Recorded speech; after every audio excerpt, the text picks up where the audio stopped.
Hoy tengo una conversación que me encanta. Voy a hablar con un abogado penalista, de esos que defienden a la gente que mata, a la gente que roba. Ese es el significado de penalista. Es un tipo de derecho que me encanta, es el derecho de las películas. Este hombre es muy controvertido y este hombre se hace controvertir también. Estoy hablando de Iván Cancino. Vamos a conversar con él sobre qué significa ser abogado en Colombia y qué significa ser Iván Cancino en Colombia. Vamos con él.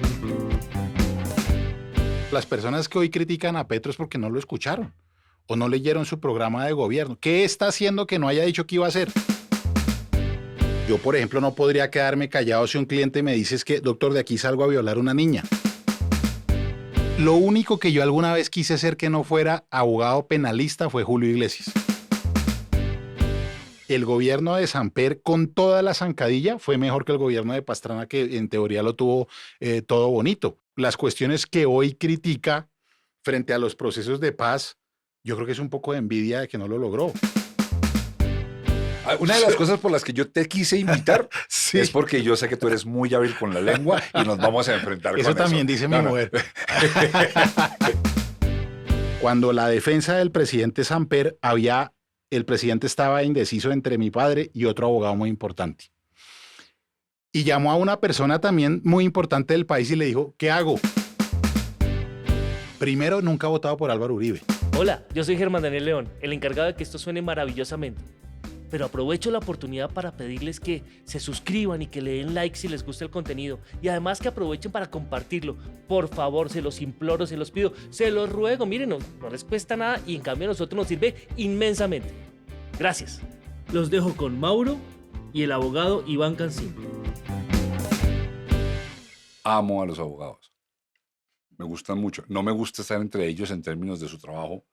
Ni más faltaba que me oigan bien clarito ahí arriba. No es que me guste tener que tratar con ellos en lo que corresponde a su carrera y a su oficio, pero crecí entre muy buenos abogados. Claro. Y a mis hijos, por ejemplo, a los dos les dije, si ustedes quieren estudiar cualquier cosa en la vida, estudien Derecho y después hagan lo que les dé la gana. Por supuesto, yo sabía que esas eran palabras perdidas. Y ninguno estudió. Ninguno estudió Derecho, no. Estudió. Y yo no estudié Derecho por tonto. Y hoy en día, para hacer lo que hago, o sea, para ser escritor y todas esas cosas, creo que debería haber estudiado Derecho. Ahora, eso no aplica a cualquier abogado. Uh-huh. Aplica al abogado que realmente es abogado. Que además, me atrevo a decirlo, son muy escasos en Colombia. Sí, lo que tú dices, fíjate que yo sí lo escucho mucho, porque en la profesión de abogado penalista, los clientes siempre terminan amando al abogado penalista. Entonces, desde que lo buscan hasta que terminan, uno se vuelve prácticamente parte de la familia, que eso es muy difícil en otras ramas del derecho, un laboralista, un civilista, no es lo mismo. El abogado penalista se vuelve un confesor. Entonces las familias no solo le confiesan la circunstancia en la que están metida, sino empiezan a ver una cercanía tal que creen que le pueden contar a uno todo. Y dentro del derecho penal también hay muchos abogados. Yo por lo menos creo que una de mis mejores características es que me demoré en encontrar el equilibrio en eso. Ahora tengo una familia maravillosa, una esposa que entiende las circunstancias, pero me costó equilibrar la vida familiar con la vida profesional y a la mayoría de penalistas, porque yo por lo menos estoy dispuesto 24 horas de los 365 días del año. Yo a veces tenía clientes en otro uso horario y me reía porque el de Colombia me llamaba, la última llamada cuando estaba muy nervioso era a las 11:40, 12. Y el que estaba por fuera, la primera llamada era 4 de la mañana o 3 de la mañana en su uso horario. Entonces, pues que la esposa le dijo, oye, ¿quién lo está llamando a las 11 y quién a las 4? O usted qué es lo que está reflexionando que no me puede contar. Pero realmente el penalista tiene que aceptar dos cosas. No dejarse llevar con los piropos y tampoco dejarse deprimir con las constantes críticas. Y en Colombia el penalista, entre más casos públicos lleve, más ataques o más elogios va a llevar dependiendo de una u otra corriente, ¿no? En la presentación del podcast, yo hago una explicación flash. Flash es flash, 2 microsegundos de a qué nos referimos con derecho penal. Sí, señor. Pero sin que me lo vuelvas una clase, No, rapidísimo. por favor, cuenta qué es. Porque yo creo que en general la gente no sabe, cree que los abogados todos hacen lo mismo. Claro. Y el de derecho penal, por favor, ¿qué hace? No, el abogado penalista que es defensor, que es lo que yo soy defensor nato, defiende causas y seres humanos, unos que se equivocaron, otros que son inocentes, frente a los delitos que les imputa un fiscal o una autoridad. ¿Y por qué digo que defiende seres humanos y causas? Cuando me preguntan a mí, porque yo he tenido clientes muy fuertes, me han dicho 3, 4 veces en columnas el abogado del diablo. Entonces, ¿usted por qué defiende eso? Porque yo cuando estudié, hago este parangón, Mauricio. Y les digo, si yo hubiera estudiado medicina, yo no tendría un consultorio para atender sanos. ¡Qué pereza! Yo creo que el médico, entre más enferma la persona, le llegue más reto a ver si la sana. Para mí como penalista también, entre más enredado esté, para mí es mayor reto. Ahorita vamos a hablar Sí, harto de ese eso tema. es, De ese sí. tema naturalmente vamos El a... derecho penal defiende causas y seres humanos frente a errores o a imputaciones que les hace una persona de algún hecho. Es que ahorita cuando dijo que le confiesan cosas, qué tan difícil es generar esa línea entre esto es realmente algo que no podría decírselo a nadie más y esto lo puedo usar en el caso. No, todo, Todo se puede usar. todo, pero vuelvo y le repito, hasta cosas que no son del caso. Al penalista lo ven como el cura o como el médico. Le confiesan enfermedades, le confiesan infidelidades. Por eso, pero ¿Sí? entonces, ¿usted guarda esos secretos? Por supuesto. O sea, la El fidelidad- secreto profesional de un abogado es absoluto y es sagrado. En Colombia ni siquiera han regulado todavía la obligación que uno tiene de denunciar a un cliente por un delito que va a cometer, pero sería tal vez la única salvedad que uno tendría, dependiendo del caso. Yo, por ejemplo, no podría quedarme callado si un cliente me dice es que, doctor, de aquí salgo a violar a una niña. Yo lo denuncio.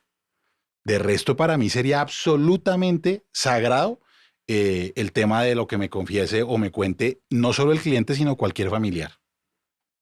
Ahora venga, yo me voy a ir para atrás porque es que, como le digo, no me basta con que hablemos de derecho y de derecho vamos a hablar poco. Yo creo que vamos a hablar de filosofía. Claro, eso es lo bueno. Mire, yo desde niño oigo el nombre de su papá. Yo tengo 62 años. Sí, señor. Mi hermano es penalista, mi mamá Claro. trabajaba en las cárceles. Además se conocieron mucho. Y el Antonio José Cancino es un nombre que, eso es que uno, como hablar de Monserrate, de no sé. Ahí estaba. Hay una persona que se llama Antonio José Cancino que siempre, eventualmente, y siempre aparecía de maneras muy positivas. Sí. Siempre sigue apareciendo. De hecho, la persona que me hizo el puente contigo es Ángela Buitrago. La adoramos en la casa y ella adoraba a mi papá. Es una cosa, entonces ella me brifeó más en detalle sobre tu papá. Y tu papá fue penalista importantísimo, muy del externado, todo esto. También quiero hablar que sé que tu mamá es la decana de la Facultad de Derecho del externado. Eso importa no porque sean solamente tus padres, sino porque sin duda yo estoy con un hombre que está hecho un material especial y es el material de los abogados.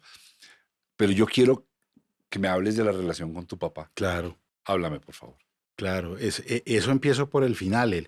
El hijo de Andre Agassi y Steffi Graf no tiene garantizado que va a ser un gran tenista, pero tiene una ventaja. Ni siquiera sabemos quién es. Correcto, bueno. O el hijo de el Kun Agüero con la hija de Maradona, cuyos padrinos son Messi y su abuelo es Maradona. Eso no garantiza.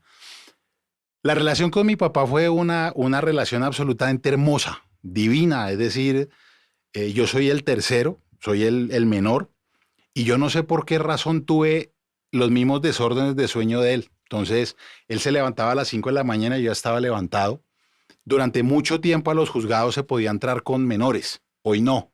Y él me llevaba siempre los sábados o a las cárceles, yo lo esperaba o yo hablaba con los clientes sentadito en una silla hasta que toda la vida, o sea, yo pasaba con mi padre 16 horas al día.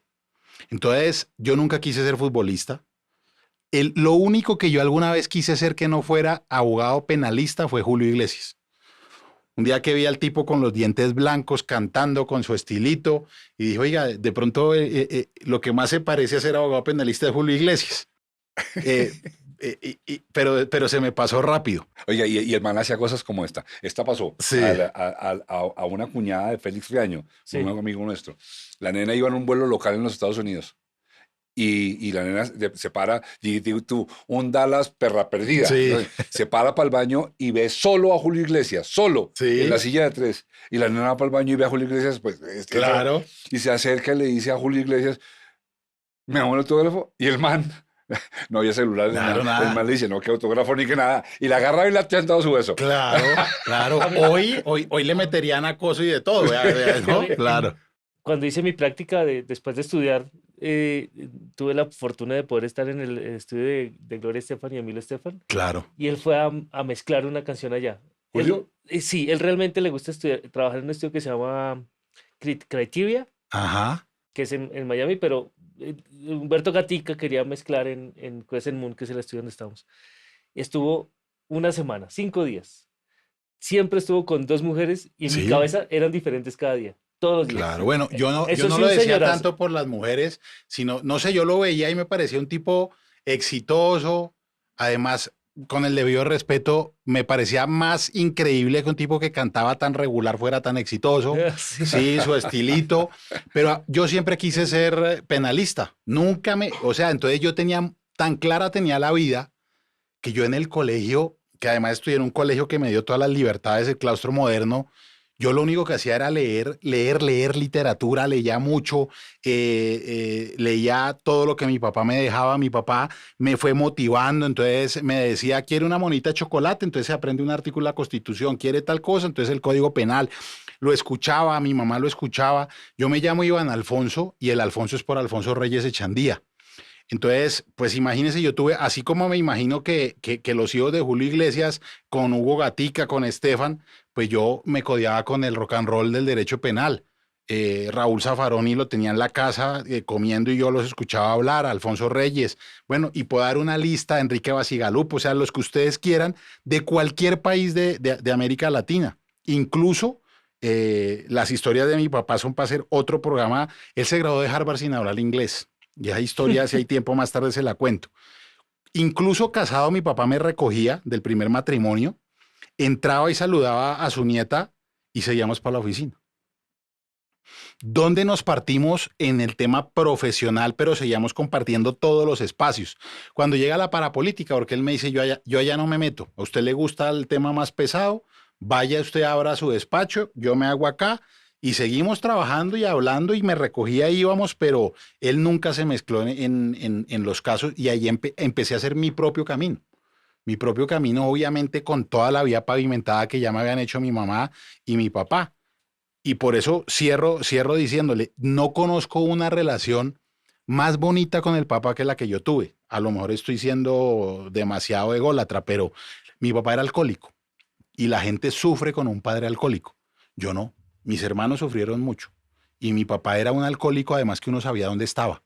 Él se metía a Baño Surco del Paraíso o al turco del club donde éramos socios. Uno llamaba, mi papá está ahí, sí, y vamos a cerrar, pero a él no le importa. Le apagaban el turco, cogía 2 toallas y se acostaba y no lo echaban de ahí nadie. Pero uno sabía dónde estaba. A veces le decían, no, es que el doctor Cancino está botado ahí en la 108,15. Mis hermanos sufrían, les daba pena ir a verlo. A mí me daba risa.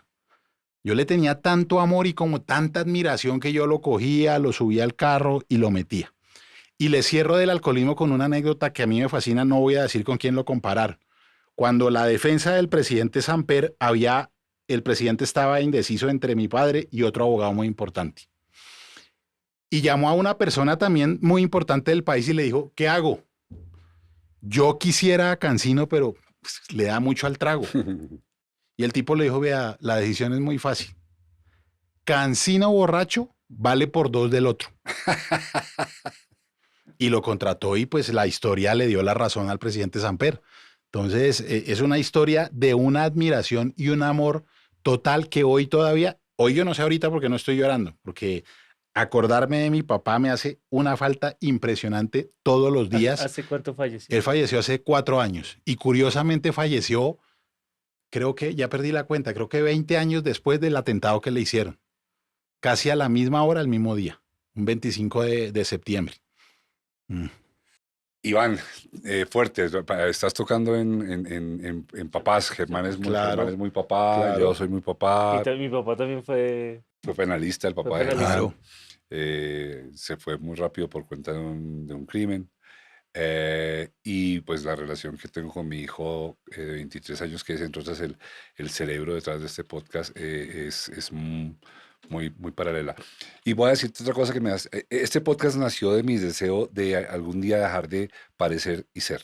Y estoy haciendo esto es un psicoanálisis que yo hago gratamente con alcohol y Claro. con personas como tú. Pero te quiero decir, hace poco de mi papá se decía que es alcohólico, que era alcohólico, ya murió, es periodista, era periodista, Sí, señor. escritor. Y si efectivamente pues, mi papá llegaba borracho a la casa por lo menos 3 veces por semana. Y sabes que recientemente le he echado cabeza a la cosa y te lo quiero sumar porque me parece lindo que tú pones cartas, yo también quiero poner cartas. Claro.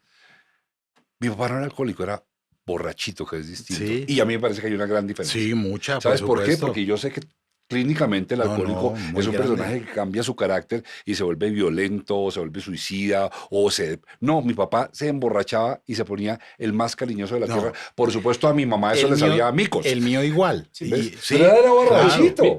Mi papá también le gustaba mucho el trago y mi mamá odia las serenatas porque iba, se emborrachaba y siempre Bueno, le llevaba yo- serenata y mamá las odiaba. Mire, mi papá, además a Dios gracias, era un borracho barato. Él tomaba brandy Napoleón. O sea, él llegaba a 6:30 de la mañana al centro, que además lo adoro. Yo soy un hombre de centro porque lo viví en la universidad, en la oficina. Mi oficina todavía queda en la carrera séptima con calle 12.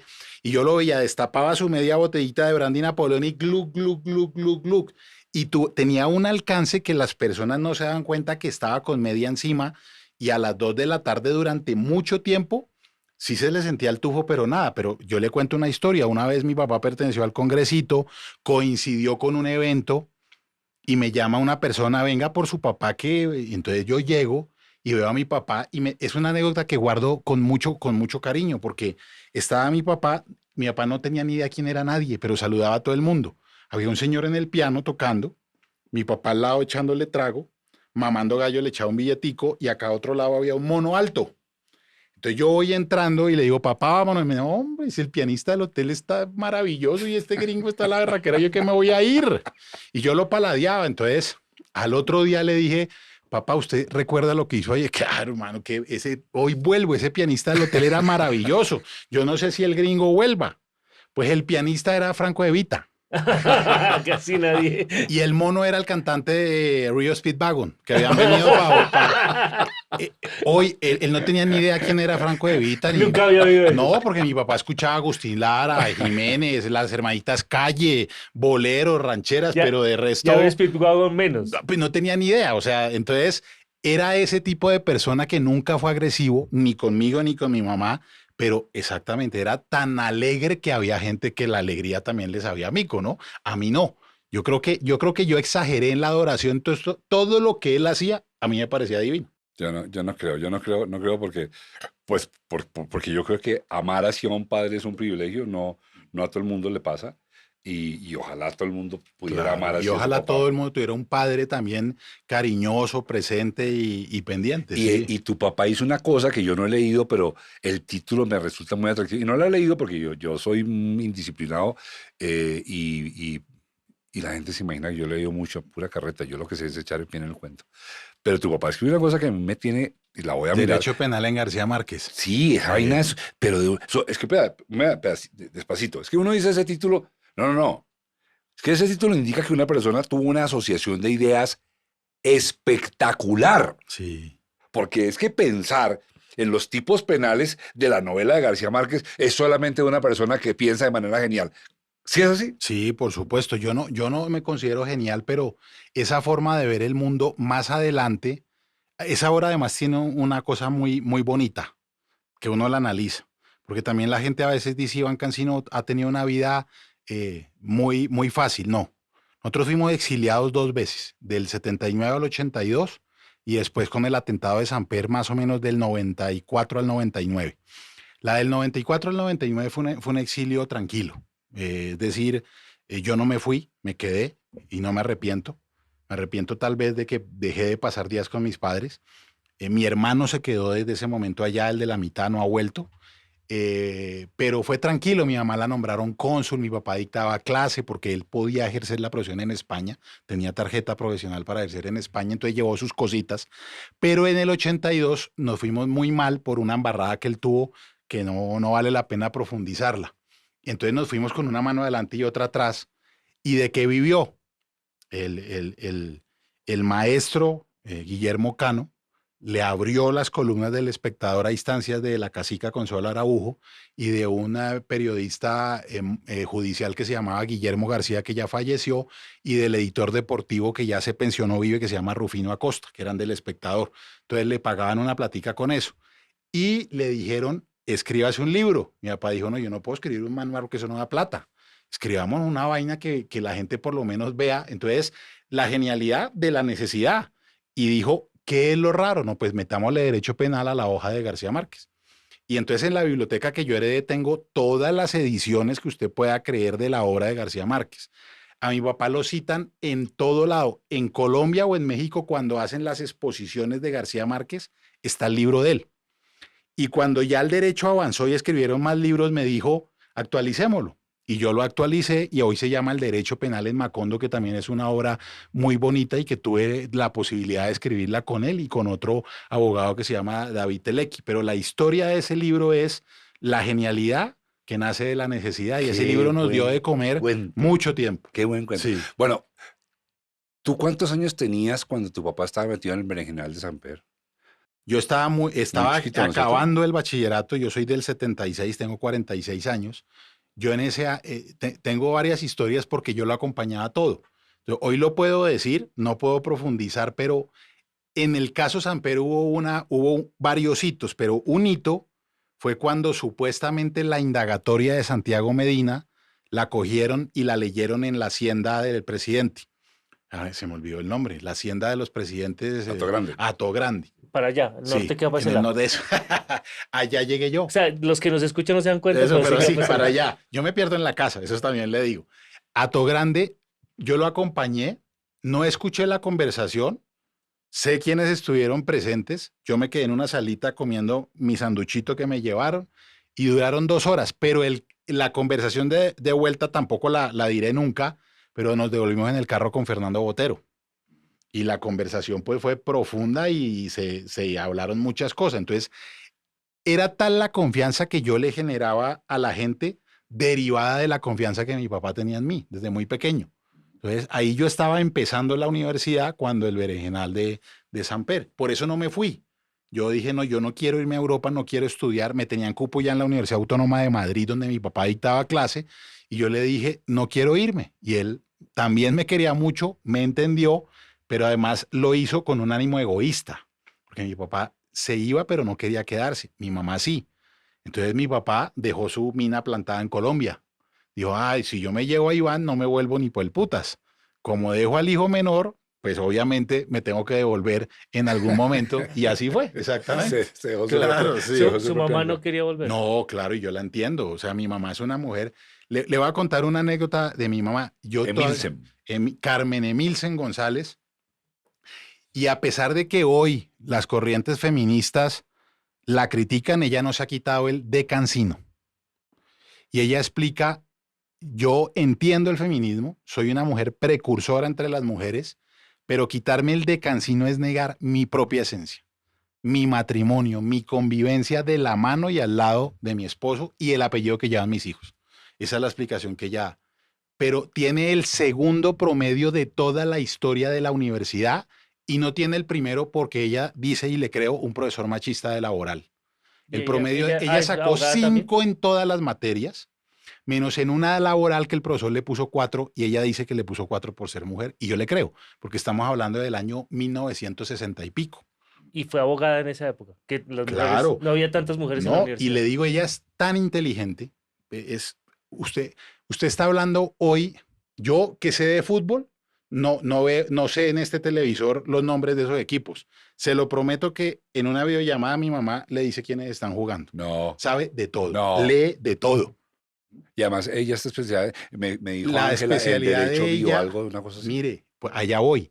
En el año 93 creó el Departamento de Derecho y Genética. y la mayoría de asociaciones de médicos la han hecho miembro honorario de todo lo que sabe de medicina. O sea, podría operar a alguien. No, podría darle el concepto de cualquier cosa. Ajá. No Ya se es lo la- tomes en serio. Sí, ¿eh? no, Yo soy Él el está pandito. hablando en claro. serio. Yo soy el pandito. Yo soy el Claro, no, pandito. está bien. Entonces, pues claro, obviamente, desafortunadamente, le cogí muy poca esa genética a mi mamá. Yo le cogí más todo a mi papá, lo bueno y lo malo, ¿sí? Entonces, cuando a mi mamá le doy las gracias, le digo gracias porque lo poquito bueno que tengo es tuyo, lo malo, ¿Y absolutamente nada. ella ejerce? No, ella nunca ha ejercido, ella dedicaba a la academia. Yo creo que no hay ¿Con en todas sus Colombia. notas nunca ejerció? No, llevó casos muy puntuales. Por ejemplo, la representación contra el Estado de la familia Calderón Botero, que murió el magistrado en Palacio de Justicia, eso lo llevó ella. Y rinde conceptos sobre genética, hasta en temas equinos, de genética equina, ha rendido. Tengo que ir ha a revisar rendido, eso. no, Tengo que ella- decir a Ángela que me lleve. Hagamos Tiene una cosa, 80 años. llamémosla Tiene 80 años y es la decana de la facultad del externado. Iván, no te pido que entres en profundidad. Ahí no. Más adelante sí te Sí, voy a señor. pedir que te metas conmigo en una piscina que va a ser caliente para los dos. Estoy seguro, claro. Pero en esta no quiero que seas...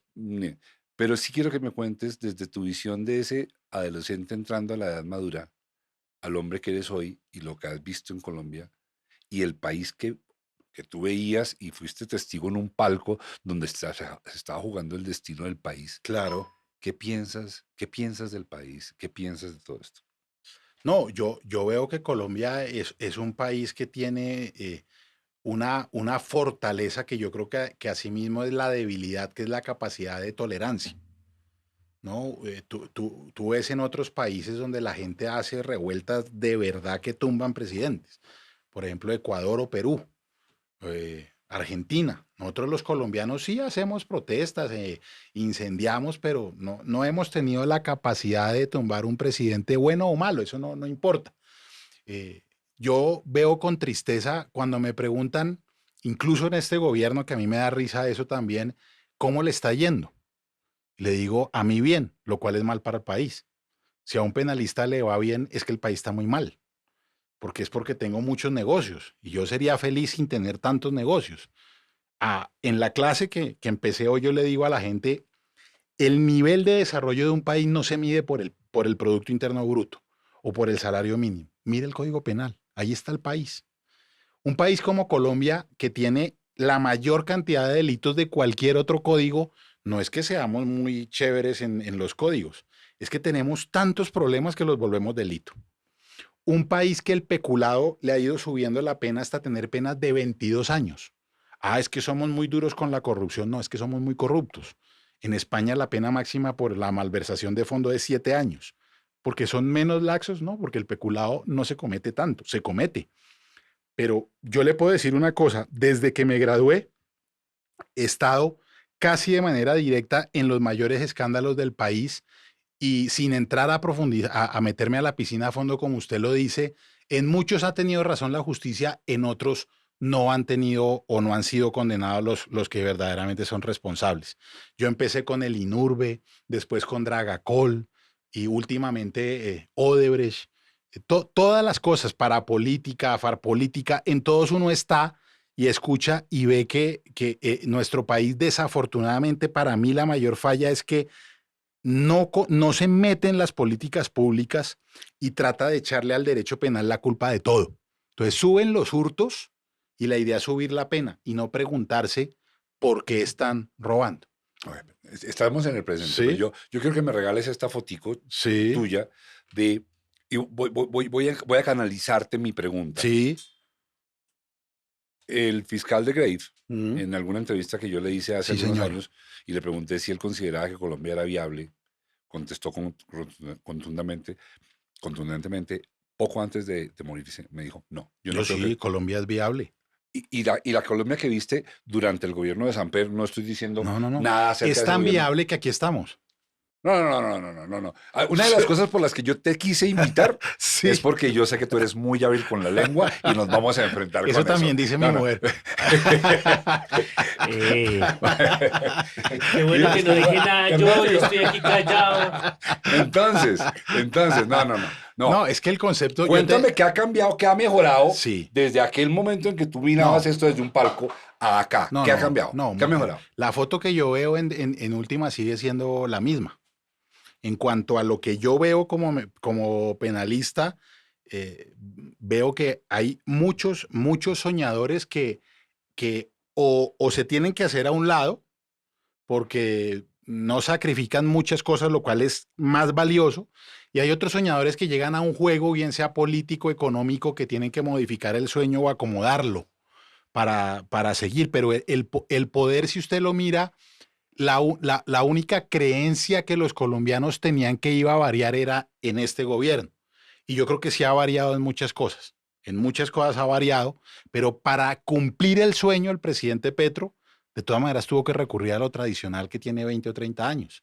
Es decir, se reencauchó Ernesto Samper, que todo el mundo lo daba por muerto. Tuvo que Dame un acudir a ejemplo de lo... eso tradicional. Dímelo, concrétamelo en algo. Sí, en las formas, fíjese que todos los grandes cambios necesitan maquinaria, necesitan puestos, necesitan mermelada.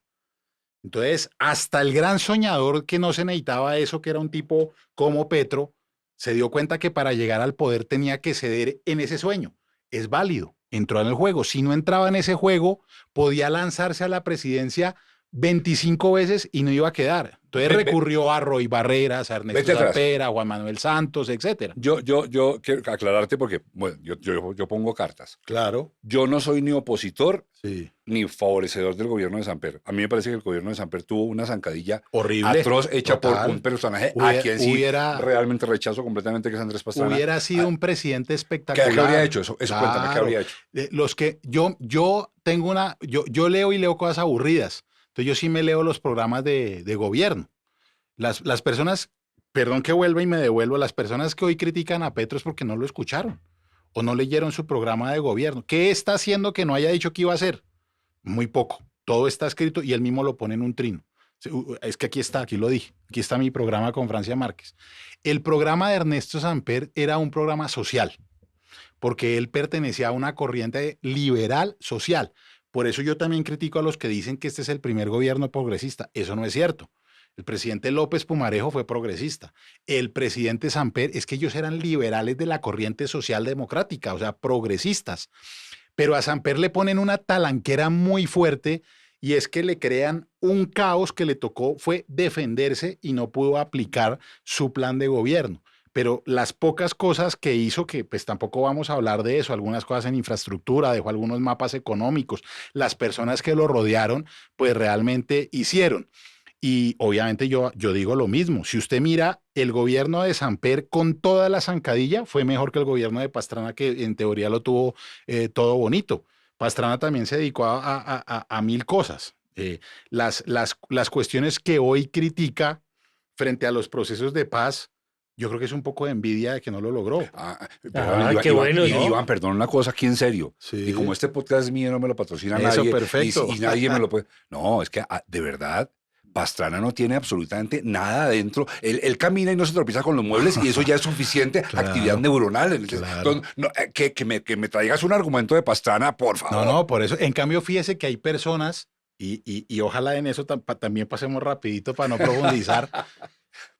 Yo, por ejemplo, admiro y creo que es una persona profundamente inteligente, Francisco Santos. He hablado mucho con él. Lo que pasa es que su forma a veces de expresar las cosas hizo que se aprovecharan para caricaturizarlo. Pero yo se lo digo porque he convivido con él en otros escenarios y es un tipo que hubiera podido hacer mucho más de lo que hizo con salidas un poco más ponderadas, que yo no podría decir jamás eso de Andrés Pastrana, que es un tipo que tuvo todos los privilegios y no los aprovechó. Sí, fue presidente, fue alcalde, pero realmente la huella que él dejó en cosas materiales para Colombia y para Bogotá, pues yo realmente no Yo las, sí te voy a no las decir- veo, ¿no? Te voy a decir cuáles dejó.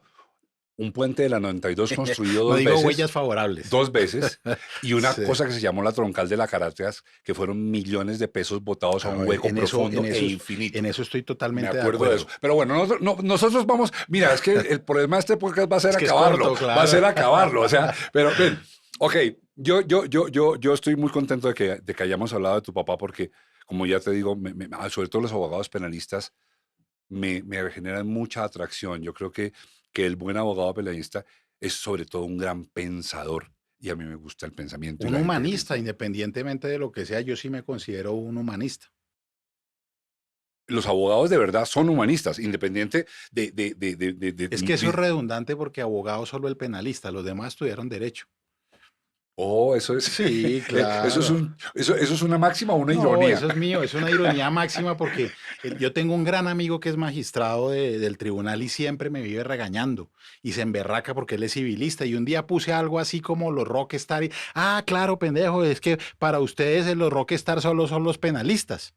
Y yo le contesté y le dije, no, doctor, qué pena, yo sí la verdad le pido disculpas porque yo no me imagino lo emocionante y lo excitante que debe ser cobrar un cheque. Eso debe ser una vaina, hijo de pucha, un éxtasis No, ¿sabes cuál debe ser impresionante. buenísimo? Eh, Si hubiera sido abogado, que me va a pesar no haberlo sido, habría sido o penalista, lo estoy seguro, o de familia. La Sí, telenovela de familia me encanta. tienen mucho que ver y yo también respeto mucho a los abogados y abogadas de familia porque también Pobres personas. ven unos conflictos muy fuertes. Pobres Sí, personas. están Pobres muy de la personas. mano. Hijo de pucha, mano. Bueno, ahora, voy a hacerte confesiones porque te repito, de las cosas que he aprendido en este podcast y en la vida, Es que una inclusive confesión trae otra. en la educación Claro. con mi hijo, es que uno tiene que apostar para que el otro apueste. Si Estoy tú no de apuestas, acuerdo. el otro porque va a apostar. Sí, ¿no es de cierto? acuerdo, totalmente.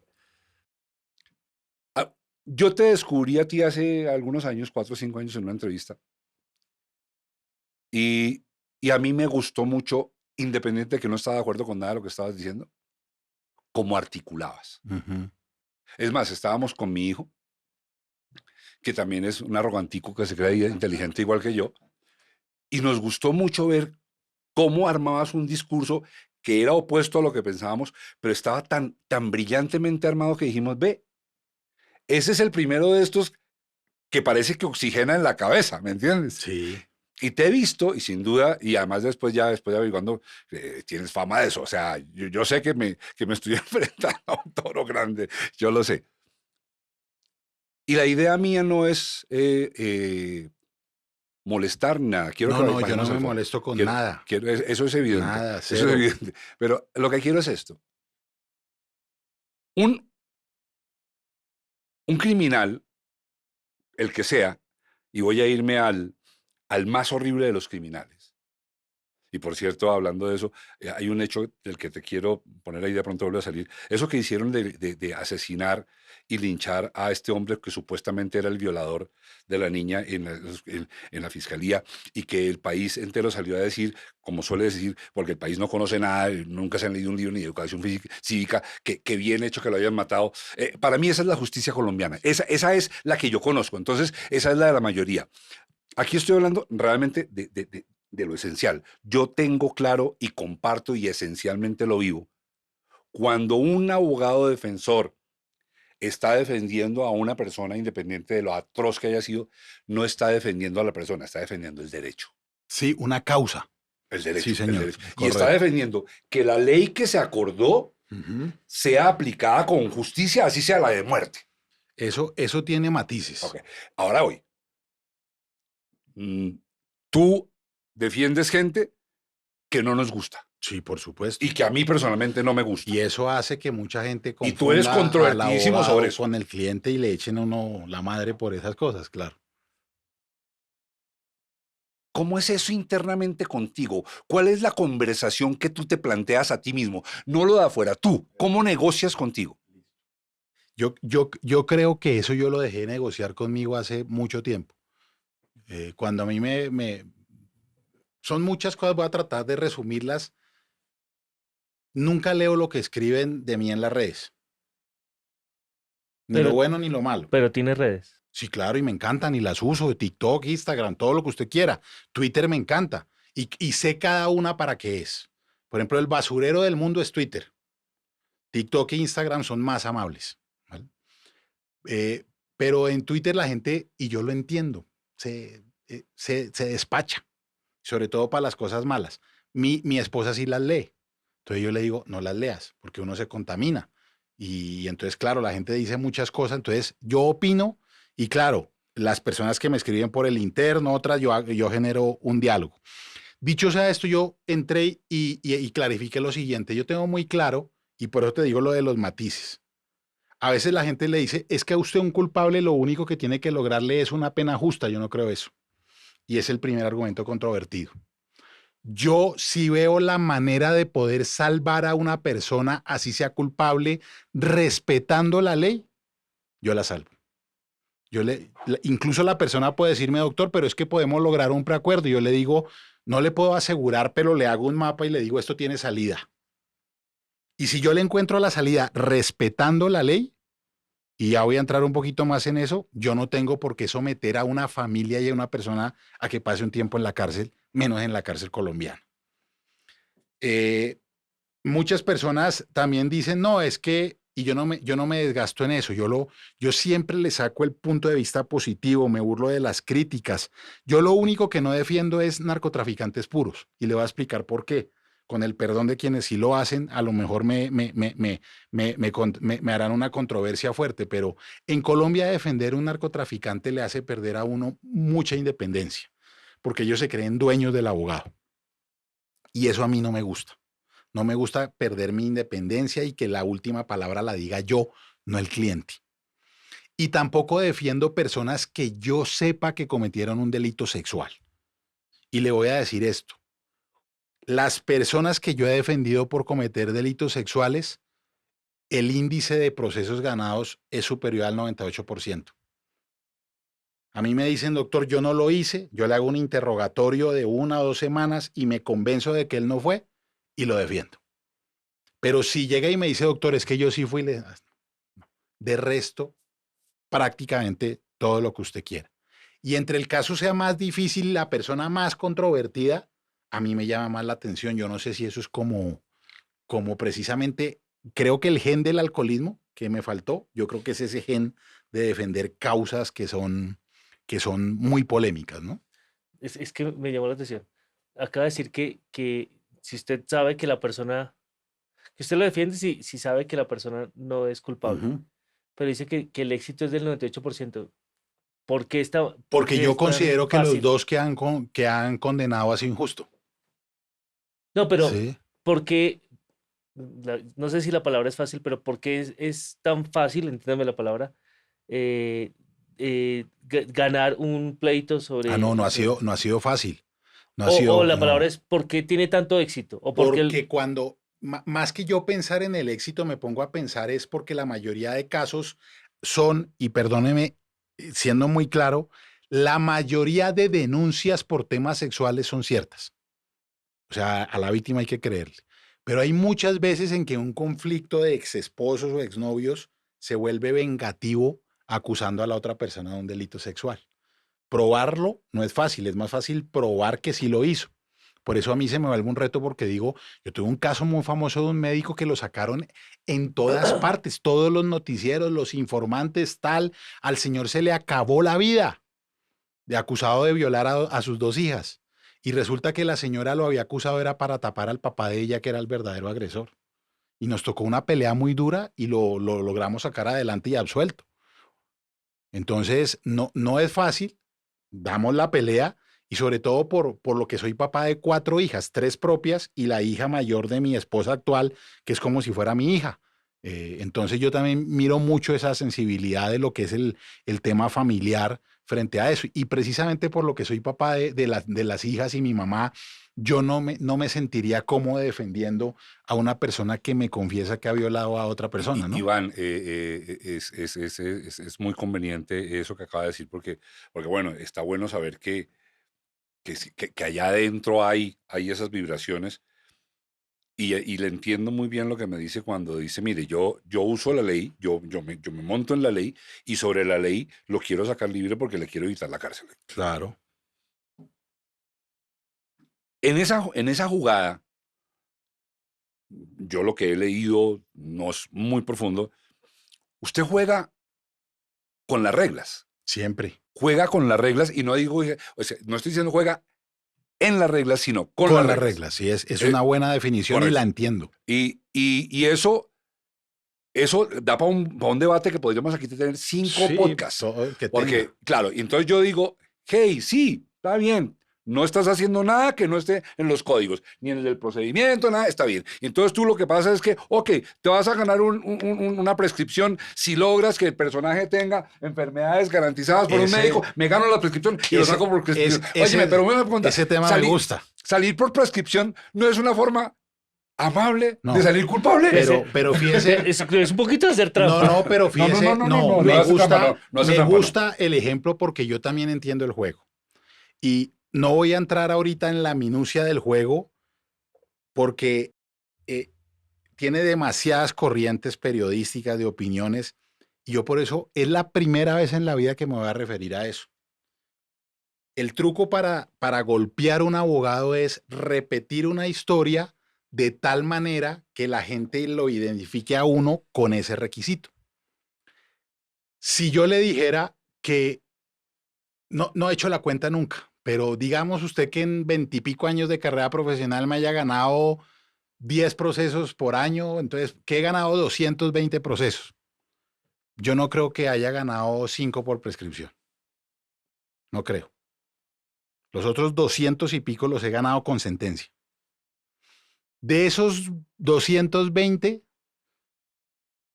póngale que he hecho 11 libertades por vencimiento de términos.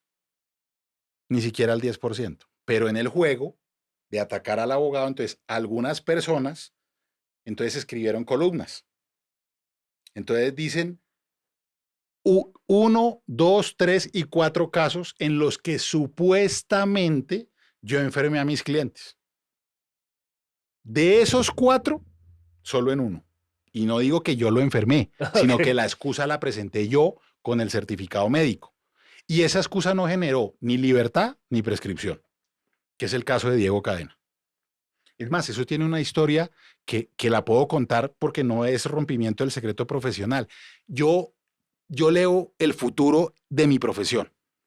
Leo muy bien los casos y es parte de mi éxito. Como un ajedrecista en penal. El éxito del ajedrecista es mirar las jugadas a futuro. Eso lo leo bien. Una persona que va a ser imputada se caga, literalmente. Y Diego estaba enfermo. Y le digo, hermano, no me vaya a hacer ese mal. Yo tengo hace 2 meses una cita para una extracción de muela que no la voy a aplazar ni por el putas. Gústele a quien le guste. Ahí voy a estar, si quiere lleve la cámara acostado, me tenía que hacer un injerto y sacarme, no podía esperar más, la cita era previa a la audiencia, yo tengo la excusa, por favor. No, a él le pareció delicioso presentar la excusa. Papaya dada, papaya partida, entonces, doctor Churrias. Pero las personas piensan que con eso me menoscaban y yo tengo otra virtud que no me importa confesarla porque es obvia. A mí la crítica me empodera. ¿No? Me da mucho más ánimo. Nunca me he deprimido por una crítica. Es más, la aprovecho. ¿Sabe eso que me ha generado? Hace 2 meses me entrevistaron de una feria de arte en Alemania porque en la zona G de Bogotá, cuando me empezaron a cascar, pusieron un graffiti de mi cara y aquí dice por el derecho a cagar. Entonces, una fotógrafa de otro país vino acá, vio la foto y dijo, esto es pop art. Esto es arte cultural. No sabía ni quién era yo. Tomó la foto y la expuso. Llegó una señora que había sido compañera mía del colegio que estaba viviendo allá. Le dijo, yo conozco a ese señor. Me llamaron para una feria del arte a ver qué era eso del derecho a cagar. A mí no me ofende, no me molesta. Sé que es parte del juego. Pero vuelvo y le repito, lo que la gente quiere muchas veces en opinión, Mauricio, es dar una noticia para que yo salga a explicar, y yo eso no he picado sino 1 o 2 veces en mi vida. Los periodistas, los opinadores dan o noticias mentirosas, o medias verdades, o ataques personales para provocar que uno salga a contestar. Yo nunca pico eso. A ver, venga, esto está fascinante, o sea, yo estoy feliz, yo no quiero que esto se acabe. Mire, yo no solamente entiendo, sino que además tengo que aceptar el argumento. No aceptarlo es una necedad, no aceptarlo. No, y uno lo puede compartir o no compartir, pero claro. tengo que aceptar el argumento. Voy a ir más allá. Uh-huh. Voy a expresar opiniones personales. A mí, Diego Cadena me parece una muestra de lo que no debe ser nunca un abogado. Desde todo punto de vista, desde su comportamiento íntimo hasta su comportamiento oficioso y oficial. Porque yo crecí amando el derecho y yo sé distinguir qué es un buen abogado y qué no. Y sé que hay muchísima morralla, dentro de la cual incluyo a Diego Cadena, y no lo digo con temor. Cuando una niña, y estamos hablando de su hija, y yo también tengo hijos, cuando una niña no su hija porque usted tiene cómo contextualizarla, una niña de 14, 15 años del barrio Teusaquillo, que la mamá es secretaria de un banco y el papá trabaja en una fábrica Sí, y es el contador, sí. y ella llega Clase media solita normal, al colegio exactamente. y ella tiene que arreglarse las cosas. Ve esta belleza de noticieros que tenemos en el país, ¿no? Por favor, todos para Noel. Y se da cuenta que un señor a simple vista perverso, mórbido, Ujú. sale contento y sonriendo porque gracias a las peripecias legales y legítimas de su abogado, el man le hizo así a la justicia, le hizo el quite, y aquí voy. ¿Qué pasa ahí? Claro, ese es un concepto que la gente no entiende hasta que el contador le llegue el adiano a la fiscalía porque firmó un dictamen contable para ahorrarle impuestos al jefe y lo van a investigar. Ahí ya buscan un abogado que saque al papá y entienden el discurso de manera diferente.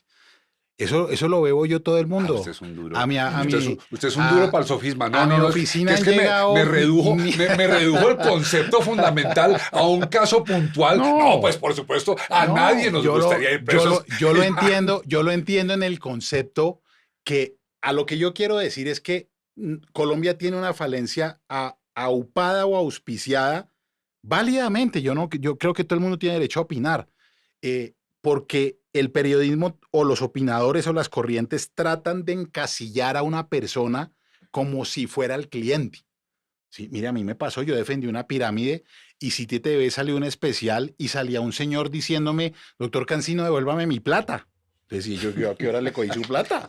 Me daba risa. Y llegaba a comprar un regalo de Navidad y me decía, claro, eso fue con lo que le quitaron a los señores de la pirámide. Yo nunca me he molestado, nunca me he molestado. Aguanto los ataques que son muy pocos, porque la gente en Twitter es anónima, pero hay gente que de frente puede tener ganas, pero no se anima. Igual yo no soy una persona agresiva, a mí me gusta el diálogo. Lo único que yo no tolero es cuando me dicen un insulto mentiroso delante de mis hijas. ¿Sí? O sea, si me dicen el doctor Caga, el doctor Churria, yo me río porque mis hijas les he explicado 1000 veces eso. Pero si me llega a decir alguien corrupto, no, delante de mis hijas y eso no lo tolero. Porque, vuelvo y repito, yo puedo ser controvertido, puedo ser lo que quiera, pero jamás me he desviado de la ley para la izquierda 1 centímetro. Lo otro que me parece que Iván, también déjeme es... decir una cosa muy pendeja, pero Sí, si eso no fuera así, no estaríamos aquí sentados. bueno, y le agradezco mucho. Otra cosa es que a mí me dicen que yo soy abogado de derecha y yo me he puesto a pensar mucho en eso. Primero, nunca he votado por Álvaro Uribe. Claro, eso no es que no sea de derecha porque he sido de Cambio Radical, que tampoco es que sea muy de izquierda que digamos, ¿no es cierto? Y lo he dicho públicamente además. Pero a la gente, digamos a los amigos que se meten en eso, yo les digo, miremoslo con calma, miremoslo con calma. Yo estoy en contra o a favor de la legalización de la marihuana. Estoy a favor. Entonces, eso no es ser de derecha. Estoy a favor del matrimonio igualitario y de la adopción de parejas del mismo sexo, desde el mismo sexo. Eso no es ser de derecha. Estoy a favor de todas las políticas públicas ahorita del gobierno Petro. Totalmente una corriente izquierda. Tal vez, ¿por qué me identifican? Porque cuando empezaron a atacar a Álvaro Uribe, a mí me pareció injusto y salí a defenderlo por todo lado. Entonces dicen, no, si este tipo defiende a Uribe, es de derecha. Tal vez lo único que tengo un poquitico de derecha es que yo sí creo en el porte legal de armas. Yo sí creo en eso. Eso es tal vez lo único en mi ideología que yo tengo de derecha. Pero no me voy a desgastar explicándole o no a la gente si yo soy de este lado o no soy de este lado. Y si es por mi ejercicio profesional, pues ha sido variopinto. Mire, yo soy abogado de Carlos Caicedo y Rafael Martínez. Fui abogado de Petro con mi papá en el año 90 y pico. Lo apoderamos a él. Del partido de la U los que quiera, Cambio Radical los que quiera, del Partido Verde los que quiera, en cambio muy poquitos del Centro Democrático. Pero a la gente le gusta creer que uno tiene una posición ideológica clara y yo lo que soy es abogado. Por eso, ahorita hace poco, ya hace un año de un evento que a mí me da risa, nunca me amargó, la revista Cambio sacó un artículo que decía El abogado del diablo. Yo lo puse en mis columnas, además, les dije, no retándolos, sino como en chiste también les dije, hombre, es que no, ni siquiera son originales. Hace 10 años Paola Ochoa había escrito en El Tiempo una columna con el mismo título, El abogado del diablo. Entonces les puse la columna y la nueva y les dije, es que no son ni originales. Y puse un Twitter que decía, si el diablo busca la libertad, yo lo defiendo, porque yo soy abogado desde la libertad, así sea la del diablo. No me importa, no me interesa. Pero se me fue de lo que yo quería, porque pues, yo esperaba, ustedes mago haciendo eso. Yo voy más allá, voy mucho más allá de la dimensión de la ley. Y me estoy aproximando a la dimensión de la justicia. Sí, eso es importante. En ese territorio es donde quiero que me conteste cómo se ve que me sacaron libre haciéndole el fuera de lugar, pitándole el favor y 2 tarjetas amarillas a la ley. Pero logramos con la ley, pero la justicia quedó. Pero es que eso tiene 2 partes, porque nosotros los penalistas, y no lo digo por usted, sino porque es muy común, lo único que es claro es que el vencimiento de términos, si es por culpa del abogado, no sale libre la persona. Y se lo pongo, le voy a poner una cifra que a lo mejor los puristas me la critican. La ley dice que si presentado A, pasan 100 días sin que suceda B, el señor sale libre. Pero yo no conozco una persona que haya salido libre en 100 días, por ponerle un ejemplo. Siempre se demoran 200, 300, 400 días porque el juez empieza a quitar. No, es que el abogado se enfermó, entonces quítele un mes. Es que el abogado renunció y llegó otro, quítele 20 días. Entonces, lo primero que hay que aclarar es que un vencimiento de términos jamás es por culpa del abogado, jamás, no puede. Todos esos días los descuentan. El problema es de la administración de justicia, de la congestión tan grande que tenemos. Por eso la propuesta del actual gobierno es tan importante para quitar delitos menores para que se investiguen realmente los delitos importantes. Entonces, eso es lo más importante. Y a mí cuando hay casos donde me han picado, yo también pico. Y por eso, con lo duro que me dieron con lo de Diego Cadena, yo me la cobré con la canción de Nino Bravo y salí cantando libre. Pero lo metieron a la cárcel después. Sí, pero lo volví a sacar. Entonces ahí es donde yo digo, a mí me gusta el ají, sí, me encanta. Y me gusta también generar esa controversia, sí, yo no lo niego, me gusta. Una pregunta porque quiero aprender. Sí, señor.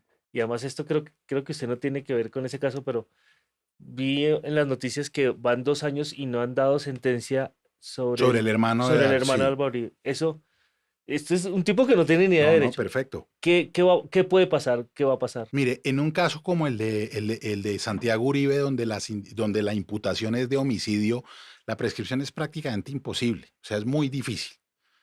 Y la gente lo que debe entender Perdón, es que... lo que entiendo es que falta es como la sentencia del juez. Sí, no más, ya acabaron alegatos. Entonces la gente dice, ¿por qué el juez en 2 años no ha sacado el caso? Y realmente lo que la gente no tiene en cuenta es que un juez trabaja de 8 a 5, entre comillas. No, un juez trabaja 24 horas. Un juez no tiene sino una persona que lo asista. Y resulta que el señor está redactando la sentencia de Uribe Vélez, que para los políticos y para el enemigo y para el amigo es la más importante. Para el señor juez a lo mejor no.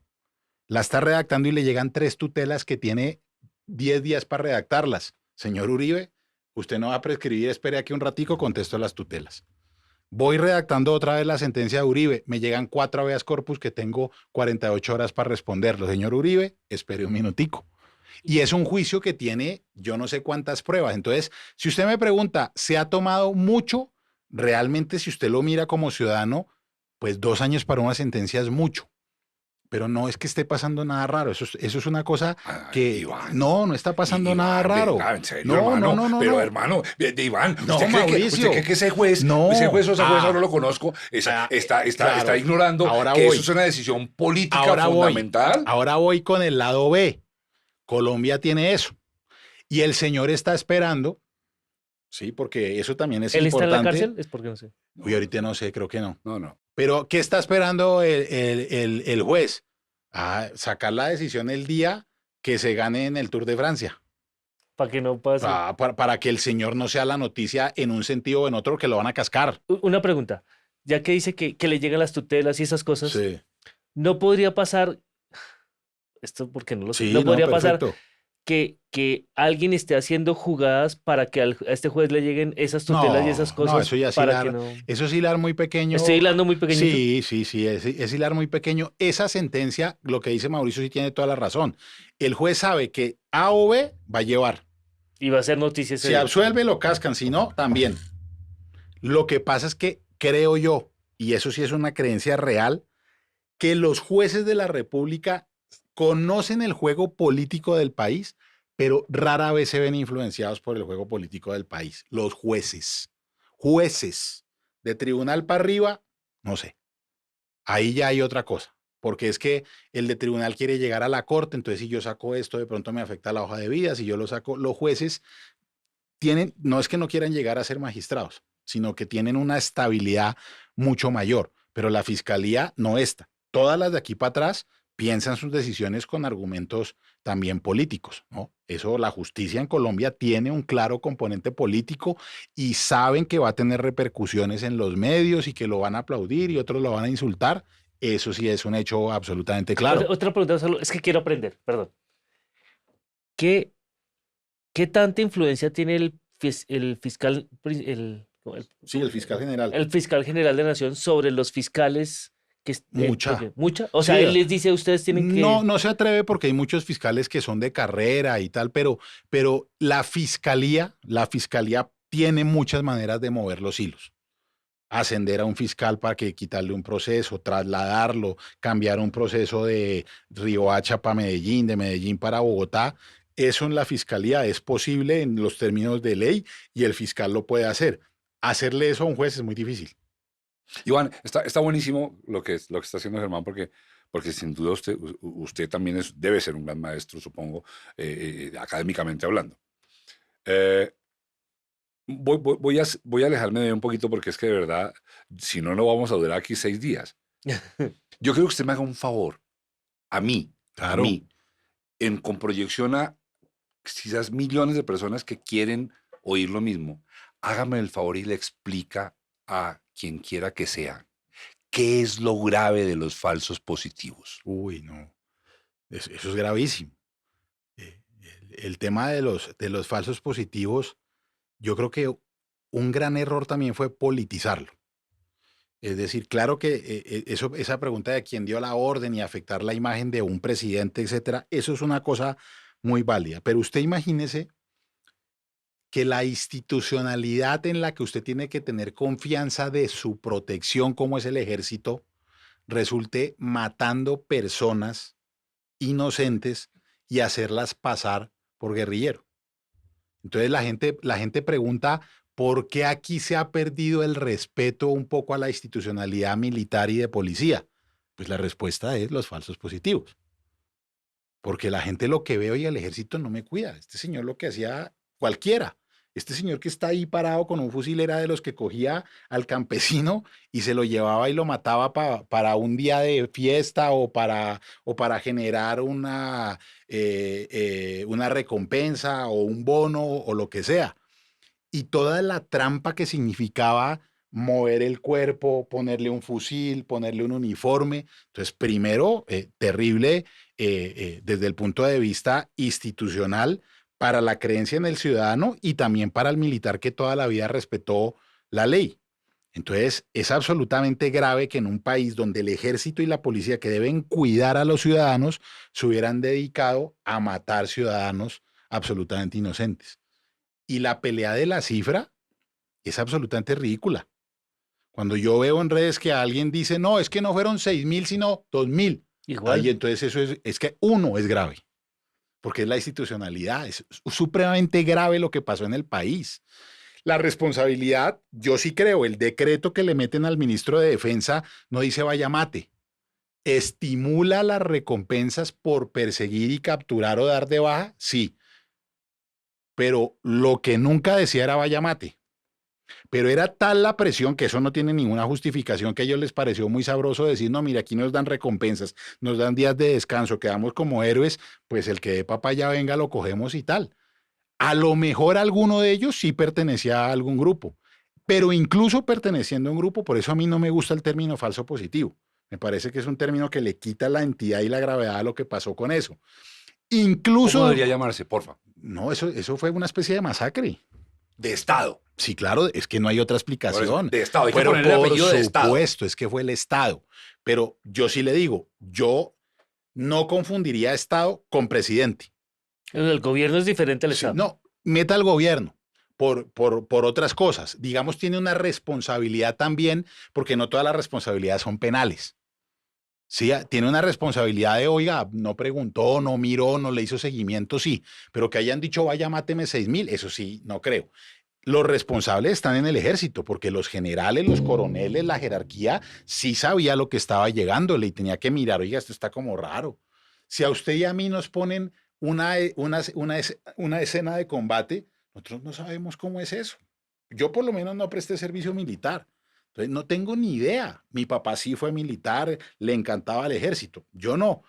Pero si a un general le ponen, oiga, venga, aquí acaban de matar 8 personas, muéstreme el mapa, ¿cómo dice? Oye, aquí hay algo raro. Tenía que verlo. Él sí sabe de eso, saben de inteligencia, saben en qué zona estaban los tipos, saben qué podían hacer y qué no, y no dijeron nada.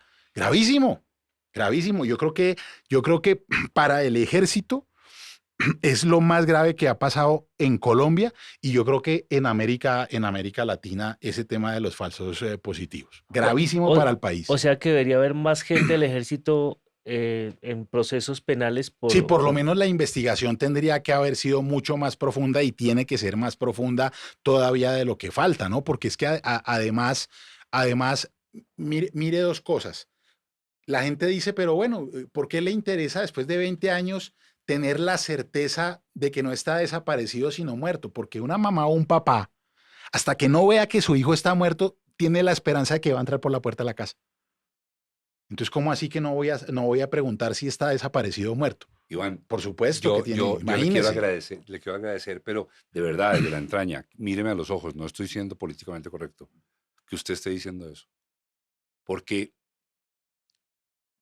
yo vivo con ese dolor permanentemente. O sea, a mí se me volvió obsesión. Yo tengo eso aquí porque tengo un hijo de 20 años.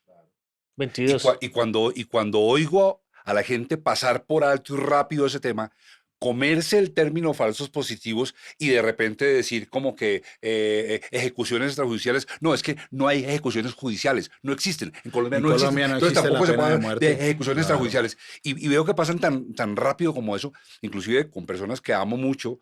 He tenido problemas de conversaciones álgidas porque me hablan de la economía y yo le digo, no, no, no, no. No puede haber economía si no hay respeto a la vida. Y si este país no se despierta y reconoce que eso que pasó es muy grave, pero resulta que es que yo no tengo de vecina a nadie que le haya pasado. Para mí ese es el problema. No, es el mismo problema con las garantías en el derecho penal, que el ejemplo más claro es que se llaman garantías, no garantías. Y la gente solo cree que las garantías son suyas cuando le pasa algo. Entonces yo les digo, no son suyas, no se llaman garantías, son garantías. Entonces usted imagínese que uno solo reaccionara a los problemas del país cuando lo tocan, que eso es lo que le pasa con el derecho penal. Los falsos positivos, por más de que usted tenga un muñequito del presidente Uribe, usted no lo puede negar, no puede defender una circunstancia que fue tan grave, no puede minimizarla en cuanto a número de personas fallecidas o no fallecidas. Y vuelvo y se lo digo. Usted puede mañana decirme, ese señor era guerrillero y se lo merecía. No, señor. Ni siquiera. Ni siquiera. Ese O sea, señor de pronto tenían por guerrillero debería ir a la ese cárcel. señor tenían que capturarlo y llevarlo a autoridad y hacerle un debido proceso, no pegarle un tiro y presentarlo que fue en combate cuando realmente en combate no fue. Y yo creo que la cifra de 6.000 puede subir o bajar, no importa la cifra, el hecho es que el Estado tiene que asumir responsabilidades como las que tiene que asumir con lo que acaba de pasar con la UP, que fue otro hecho absolutamente grave, a la gente se le olvida. El primer muerto de la UP fue un concejal, si no estoy mal, en Villavicencio. Y los compañeros que fueron a enterrarlo, como la gente sabía que iban a enterrar al compañero, fueron al entierro y mataron otros 2 concejales de la UP. Así empieza el exterminio de la UP. El discurso y lo que yo sí creo es que no ha habido paridad frente al otro lado, pero en eso ha fallado un poco el tema legislativo, etcétera. ¿Cómo así paridad frente Sí, al otro lado? en el sentido, le pongo un ejemplo muy claro. En Palacio de Justicia los únicos que resultaron con cárcel y jodidos fueron los militares. Otros de los partícipes fueron senadores por el Centro Democrático y otro es presidente de la República. Y no pasó nada. Vale, es la regla de juego. Pero entonces lo que yo digo ahí es la situación debería ser igual. Ahorita todo el mundo pide cárcel para Arias Cabrales. No, ese señor que la retoma, que mató. ¿Dónde está la paridad? Pero, ¿Cuál es la diferencia? Ahí voy antes de que me salga. Claro, siempre lo voy a decir. Entre usted más pertenezca al Estado, mayor debe ser su responsabilidad. Porque usted tiene todas las herramientas del Estado y no puede buscar la justicia propia y evadir la ley porque usted tiene una investidura. Eso lo tengo absolutamente, absolutamente claro. A mí, vea que últimamente, esto también es la primera vez que lo voy a confesar. Hay un muchacho del Quindío, que el papá era del M19, se me olvida el nombre, qué pena, por ahí no escribimos en Twitter, es amigo de Twitter, no lo conozco, y puse un trino de Petro, le decía, mire, a mí Petro me parece inteligente, el presidente Petro, pero a mí me molesta que no haya ni reconocido verdad, ni indemnizado, eso es lo que me molesta de él. Pero ¿Sabe no qué es me por dijo? defenderlo, porque No, él ¿sabe dice, qué me dijo el tipo? Me dejó calladito y me ha hecho reflexionar mucho. Todavía estoy reflexionando, porque me escribió por el privado y me dijo, doctor Cancino, eran las reglas de juego en ese momento. Y él se acogió a las reglas de juego. Entonces usted no le puede pedir hoy que haga lo que en ese momento no era. Y me ha hecho reflexionar. Lo que es que yo tengo tan interiorizado eso que me ha costado, pero yo no soy ni terco ni tonto. Lo he reflexionado y estoy a punto de darle la razón. Y tampoco soy tan terco como muchos de hacer oposición por oposición. A mí eso no me parece sano para un país. Un país tan polarizado lo que necesita es que las personas que tenemos algún estudio le bajemos un poquitico al lenguaje. Por eso esa crítica que le hacen al tipo, por ejemplo, a mí no me gusta, también es la primera vez que lo voy a decir público, Polo Polo. A mí no me gusta, un tipo que sale, insulta y dice y hace las cosas, es encender un fuego que el país ahorita no necesita. Yo creo que necesita una oposición tranquila, coherente, vehemente, como la de David Luna, por ejemplo. Un senador que está haciendo unas críticas inteligentes. Miguel Uribe a mí tampoco me gusta, pero creo que a veces está errado, también le ha bajado un poquitico al lenguaje y creo que ya ganó la presidencia. Esperemos a ver qué hace. Y las cosas que haga mal hecha, no solo critiquémoslas, porque también yo soy de esa corriente. Si usted va a criticar algo es porque tiene la solución. Si no, no critique. Así de fácil. Venga, volvamos al derecho. Volvamos al yo derecho. tenía otra pregunta de derecho. Hagan la luz. Es que de seguir aprendiendo. El actual ministro de Justicia Sí. está hablando de cambiar las reglas de juego de justicia porque casi que cualquier cosa que pasa en Colombia, para la cárcel. Así es. Explíqueme a mí, persona del común, ingeniero de sonido que no sabe derecho, y a mí me parece lógico lo que dice, pero explíqueme, ¿hay otras formas de hacer justicia que no sea meter a alguien a la Sí, por cárcel? supuesto. Por supuesto. Lo que es que en Colombia eso es muy difícil por el egoísmo. Y le digo, mire, le puse el ejemplo de la UP porque cuando el señor, que era el papá de una gran amiga mía, Pedronel Jiménez, segundo muerto de la UP, en el entierro de su amigo, me invitaron a hablar de justicia restaurativa. Y yo dije, estoy hablándole hace casi 20 años, antes de cualquier cosa. Y a mí se me ocurrió, dije, aquí me van a sacar de hombros por esta idea tan brillante que estoy trayendo de otros autores, que la reparación no puede ser individual. La reparación en Colombia debe ser colectiva porque somos más de 6 millones de víctimas. Entonces, ¿qué les vamos a dar? ¿10 pesos a cada uno? No, la reparación tiene que ser hospitales, colegios, parques, cosa que le sirva a toda la comunidad. Pues nadie me aplaudió. Yo estaba ahí. Y a la salida me echaron fue la madre. ¿Usted qué es huevón? ¿Cómo así que reparación colectiva? Yo quiero mi 1.000.000 de pesos, mis 2 millones.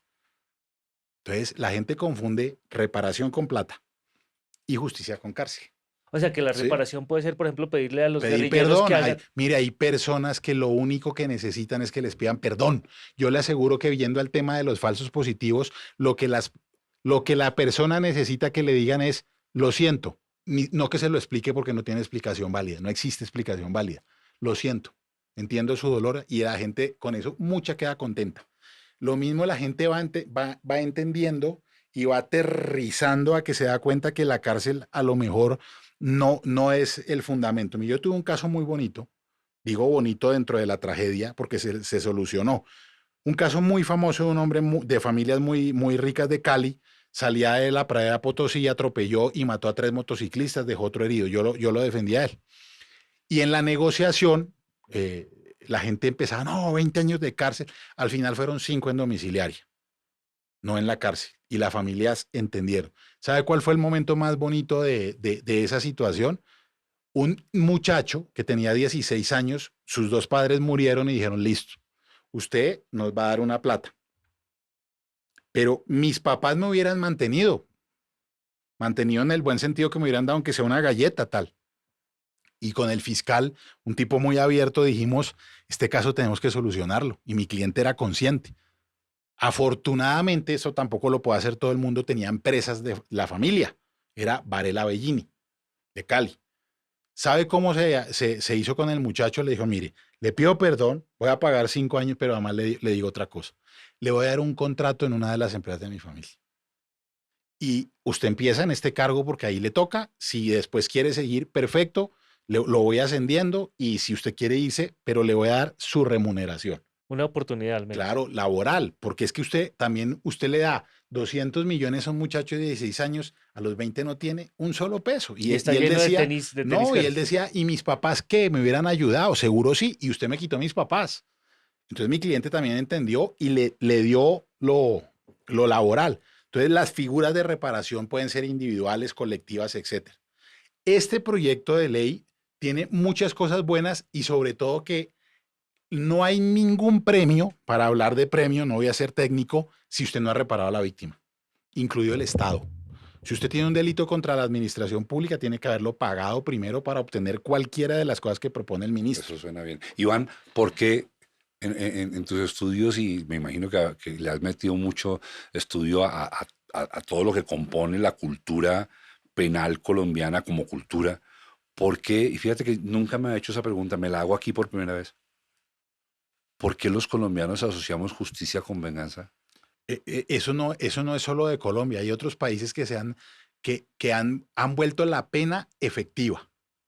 Y la pena efectiva ¿Qué es una pena efectiva? Sí, resocializar a la persona para mí es efectivo. O sea, cuando nos opusimos vehementemente a la prisión perpetua es porque la prisión perpetua no protege al menor. Lo que hace es coger un delincuente, levantar el tapete y meter el polvo de la Y hasta que el tapete... No es que yo meto uno y ya no hay más delincuentes sexuales, no hay, voy a meter en el tapete 1000, pero al menor no lo estoy protegiendo. A los menores los van a seguir violando. Hay que buscar maneras de protegerlos abajo, pero esto es de la cultura muy romana. Pan y circo. ¿Cuál es la mejor manera para sentirse uno tranquilo? En teoría, la venganza, el ojo por ojo. Como yo ya no lo puedo matar, métalo preso y ojalá en las peores condiciones posibles. Este ministro, que además fue mi profesor, uno de mis grandes profesores en el externado, lo que quiere transmitir es un tema de que la cárcel tiene que estar para ser efectiva, resocializar, pero indemnizar y rehabilitar a la víctima, ¿no es cierto? Fíjese que hay otra cosa muy importante que hay que tener muy en cuenta porque a veces las personas no miran en los temas. Noriega. ¿El panameño? El panameño. Se lo llevan, Estados Unidos cumple pena, Francia cumple pena. Llega a Panamá y le meten 25 años. Al señor lo van a operar de la cabeza de un tumor que tiene. ¿Sabe qué hizo la justicia panameña? Sin que ningún panameño levantara la voz, le dijeron, señor, usted tiene una dignidad a pesar de lo grave, salga de la cárcel, haga la rehabilitación y cuando esté sano vuelve y entra. Eso en España se llama tercer grado, lo que quiere hacer el ministro Osuna. Isabel Pantoja, la cantante, le tocó así por su tema de lavado.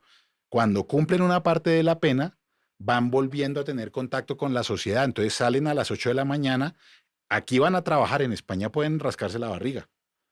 Vuelve a las 8 de la noche y sigue, porque le garantiza al Estado que usted le va dando la tranquilidad. Ah, claro, pues que en Colombia, en domiciliaria, entonces atraca un bus. Listo, atraca el bus, pues ya no puede salir en tercer grado. Ya queda revocada esa decisión. Pierde ese privilegio. Por supuesto, lo tiene que perder. ¿No? Yo no me voy a poner a explicarle técnicamente.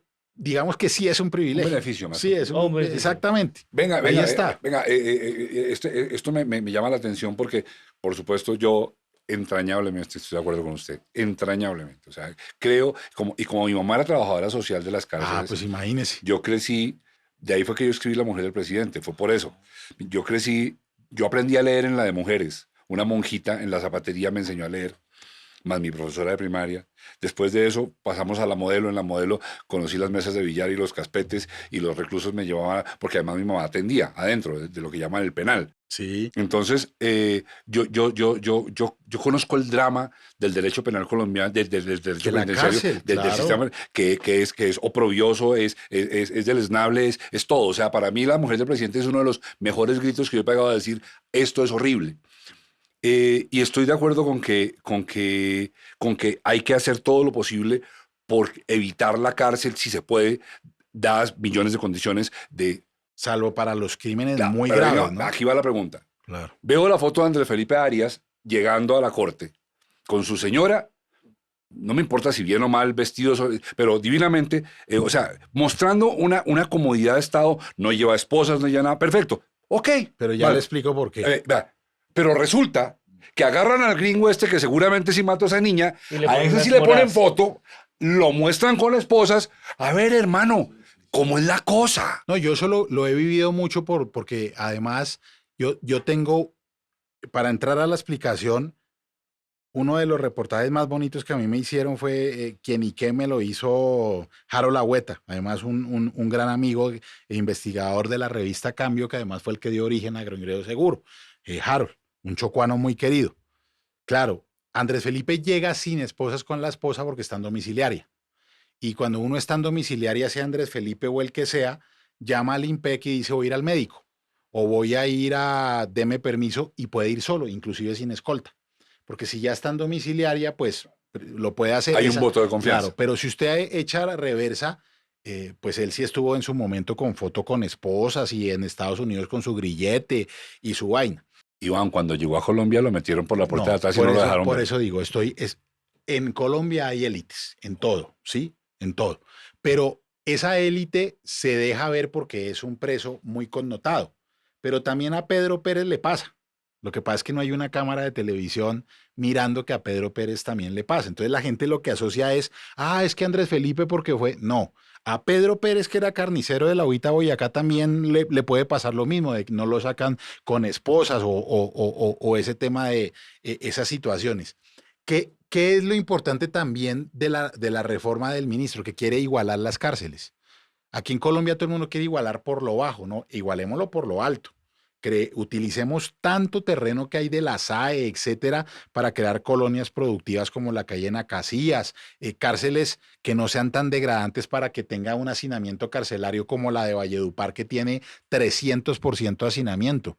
Aquí en Colombia hay gente que tiene que turnarse para dormir en el baño, 8 horas cada uno, y el otro parado por ahí en el patio. No, eso no es. Yo sí estoy de acuerdo en que las élites se tienen que acabar, pero no bajemos a todo el mundo. No pongamos las peores condiciones. Este ministro lo que quiere es elevar también la dignidad de la persona privada de la libertad. Y eso, si yo garantizo que una persona privada de la libertad va a tener tiempo de leer, de estudiar, no de generar resentimientos y odios, tengo la tranquilidad como ciudadano que ese señor, de 10 casos, 8 no salen a delinquir. Y eso ya es un triunfo. Yo no puedo decir 10 de 10 porque es imposible. Pero como están las cárceles hoy, al Estado le sale más caro y además son escuelas del crimen.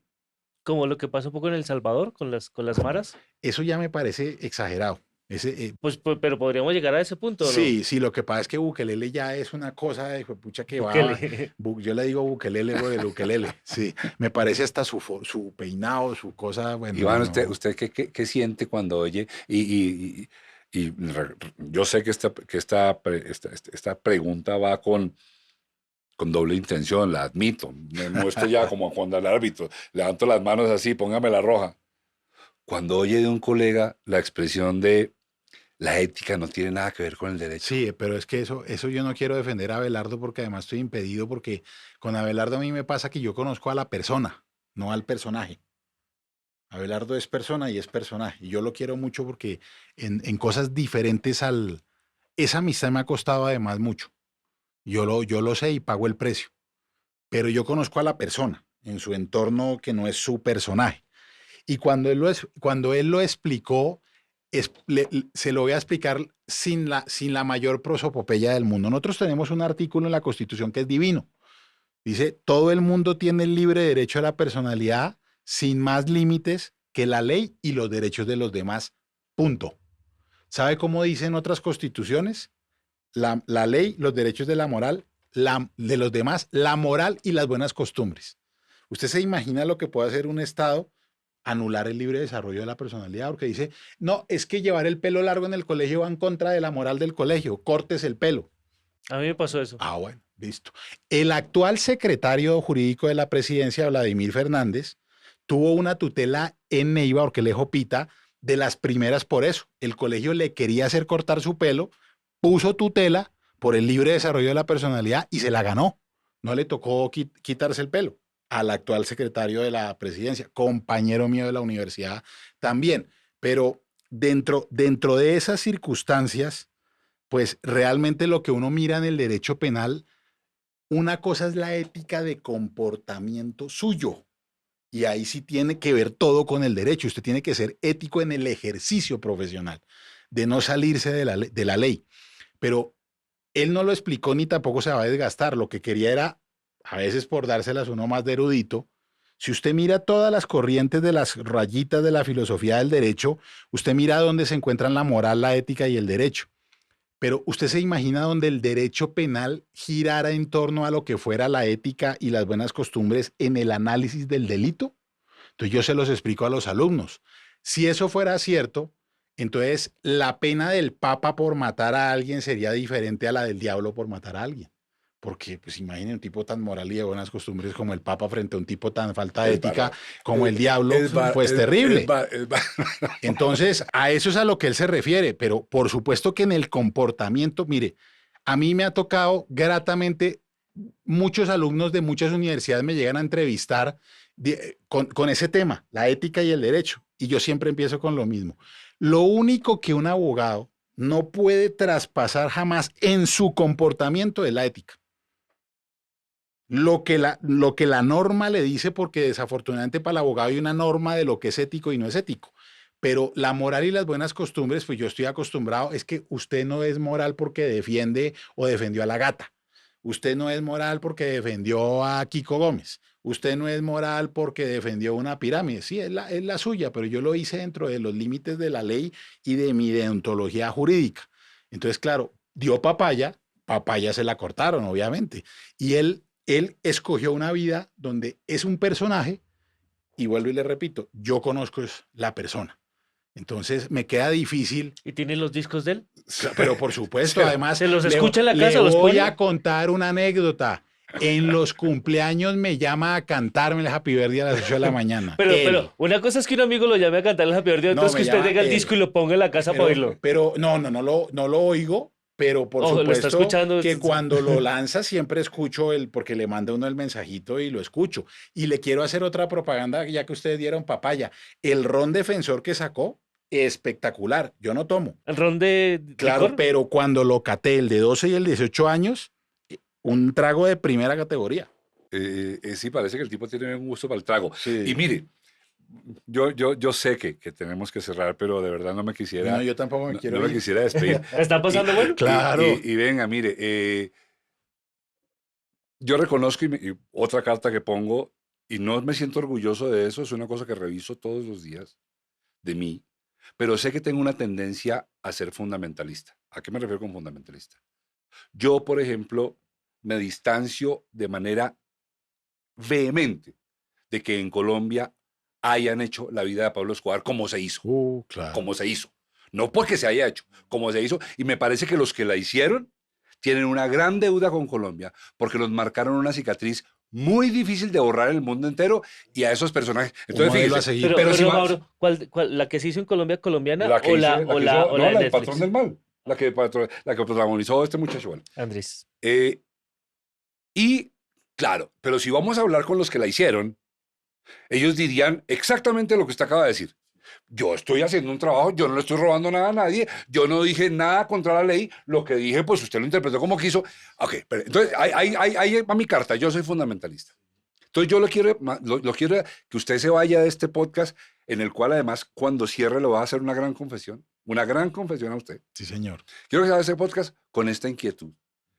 Y como ya sé que usted las inquietudes las vota, pues bótelas. No las voto. Pero en verdad. No, que no me afectan, las Eso. interiorizo Bueno, y las mire, debato conmigo, a claro. mí sí me parece que en Colombia hay que generar referentes muy claros de conducta. Estoy de acuerdo.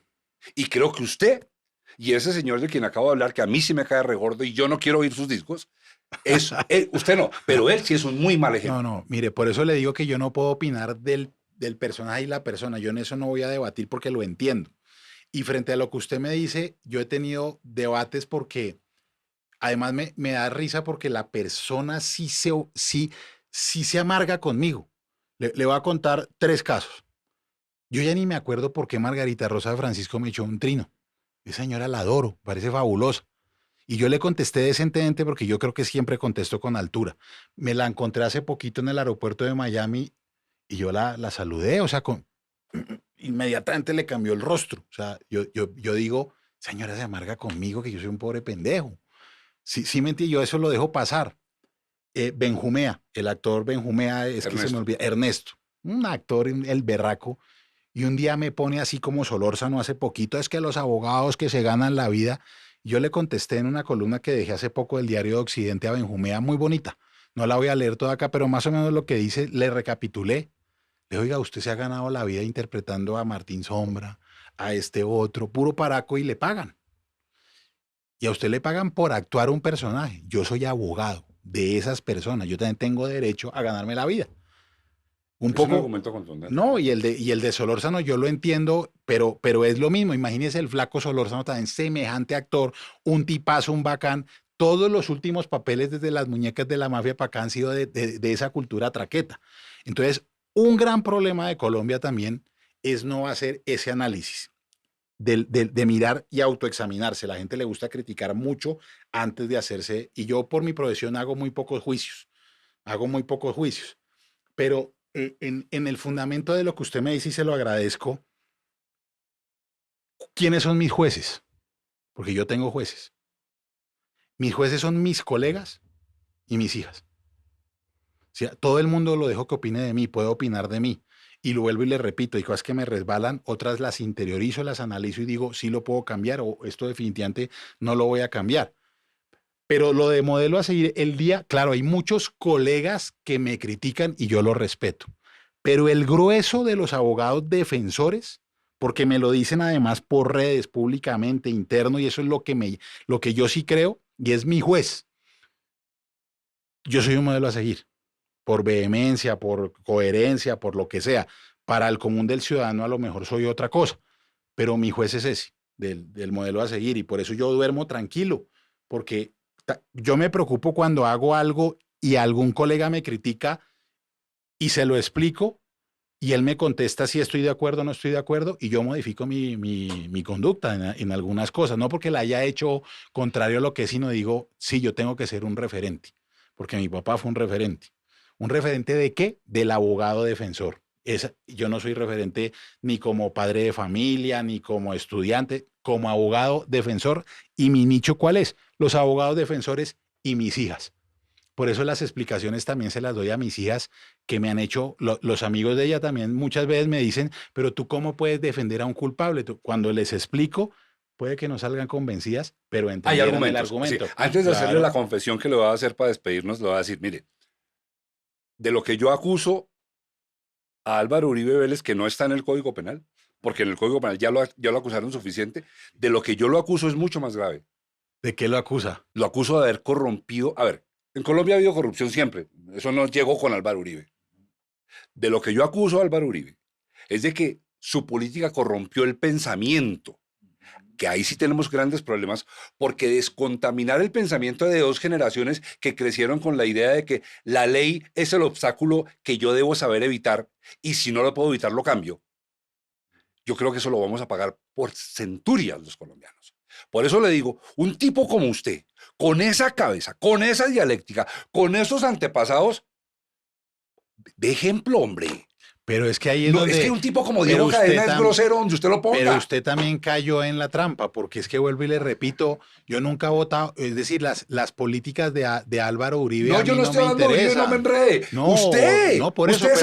salga y diga, mire, yo defiendo a Diego Cadena porque ese es mi trabajo, pero considero que no es un ser apreciable. No. Ah, No, y le voy a decir por qué, porque es que yo también conozco al ser humano.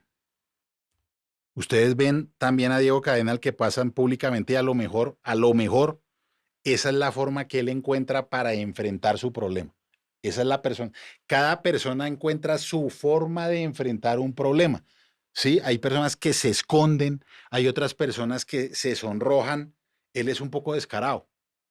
Sí, Un poco. y eso genera choque. Pero el problema, vuelvo y le digo, de los penalistas es que conocemos al ser humano. Y entonces a veces el ser humano que no le gusta a todo el mundo, uno le conoce una faceta de debilidad, de sentimientos que me impiden rechazarlo. Además, en Colombia, si usted también sale a separar el cliente y lo que hizo de su personalidad, puede dar a entender que usted no cree en él. Y entonces yo tampoco puedo no, hacer lo eso. que hice fue eso, una caricatura. Ni No, más y lo faltaba. entiendo, Entiendo que eso no se claro. puede. Mire, ¿Le voy a no, hacer la confesión? sí, lo vas a hacer la confesión. ¿Puedo hacer un cortecito? Claro. ¿Voy a romper la cuarta pared? Claro. Momento Deadpool.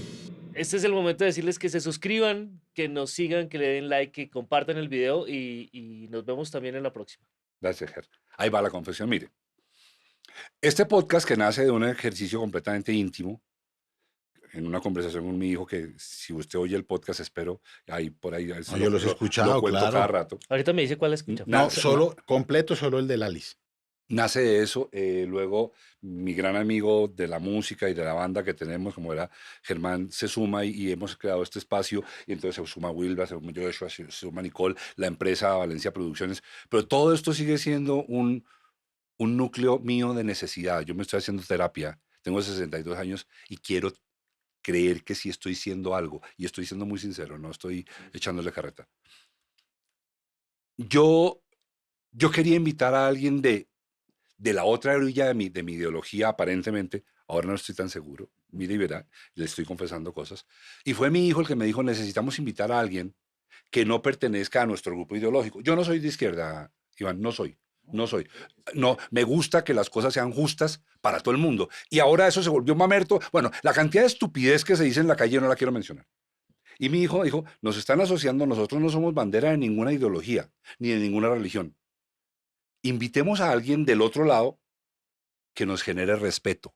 Pues eso ya es muy Y ahí importante, va. esa confesión, gracias. No se imagina la cantidad de gente que tuvimos que descartar. No, sí me imagino. O sea, fui la última, no, eso sí ya, ahí sí ya la cagó. No, ahí va, no. No, lo que le quiero decir es que yo arranco pensando que me voy a enfrentar a una gran oposición de pensamiento o de puntos de vista, y así arranqué. Y pues, sin problema, porque pues, sus calidades humanas y todo eso se notan, su decencia, su gracia, eso yo lo había visto. Yo sabía que aquí no podía salir nada malo. Pero voy a confesar, mire, creo que he aprendido mucho desde su visión del otro lado. ¿Qué más da si la compartimos o no? Pero creo que esta conversación sí me sirve a mí, primero para aprender, Iván, que se pueden tener conversaciones con personas de ideologías o pensamientos o posiciones opuestas, la que haya sido, con esta cantidad de cordialidad y ganas de aprendizaje. Y eso lo hace crecer se lo a uno. agradezco mucho. Claro, Se lo agradezco. no porque ni usted vaya a cambiar ni yo, pero entender todas las visiones del mundo le hace a uno incluso hasta mejorar el argumento propio y aportar ideas. Mire, unos elementos de distracción que usted no me ha preguntado, pero hay cosas que cuando yo le dije que Twitter era yo abrí Instagram. Y entonces en Instagram yo soy famoso por las medias. Sí, yo tengo varias curiosidades. Yo tengo gafas desde que tengo 1 año. Entonces yo puedo salir a la calle sin calzoncillos, pero no sin gafas. Ni me puedo operar porque tengo ambliopía. A mí el ojo se me cansa a veces y se me mete. Yo lo corregí bastante. Entonces tengo gafas, veo ahí combiné ta y ta. Sí, igualito. De todos los colores. Eso pensé de apenas los que llegó. usted quiera. Y las medias también lo aprendí. Entonces trato de mirar qué día es y ponerme unas medias. Día de la ballena, medias de ballena. Día de Salvador Dalí, de Salvador Dalí. Y no repito medias. Yo tengo mi señora cuando se casó conmigo me dijo, ¿qué es esto? Porque además yo las compro y tengo cualquiera, las de colección no las regalo, esas las guardo, las de Walt Disney, las de Guerra de las Galaxias, etcétera, ¿sí? Y además se volvió una institución que los amigos una vez al mes van a un asadito y escogen la media que se quieren llevar, porque afortunadamente no tengo pecueca y solo las usé una vez. Entonces la roto. Entonces yo soy una persona muy respetuosa incluso de los ataques, porque yo creo que la libertad de opinión consiste también incluso en uno a veces hasta desahogarse con una persona. Yo, por ejemplo, creo que nunca he denunciado o demandado a un periodista. Nunca. Una vez me contrató un cliente y le dije, no lo voy a denunciar, déjeme que yo lo hago. Y le mandé una carta explicándolo y el periodista muy conocido al día siguiente sacó una columna rectificando tranquilamente el tema.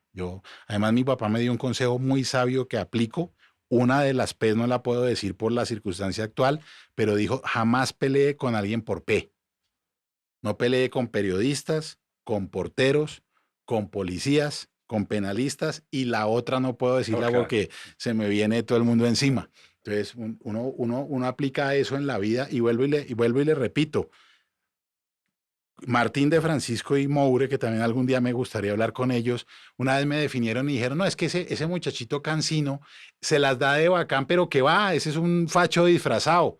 No, yo no soy ningún facho disfrazado. El que conoce mi historia sabe que yo he sido perfectamente coherente con absolutamente todas las ideas de mi vida. En algún momento sí, vuelvo y le repito, el tema jurídico de Álvaro Uribe a mí me causó mucha convicción, pero yo no soy uribista.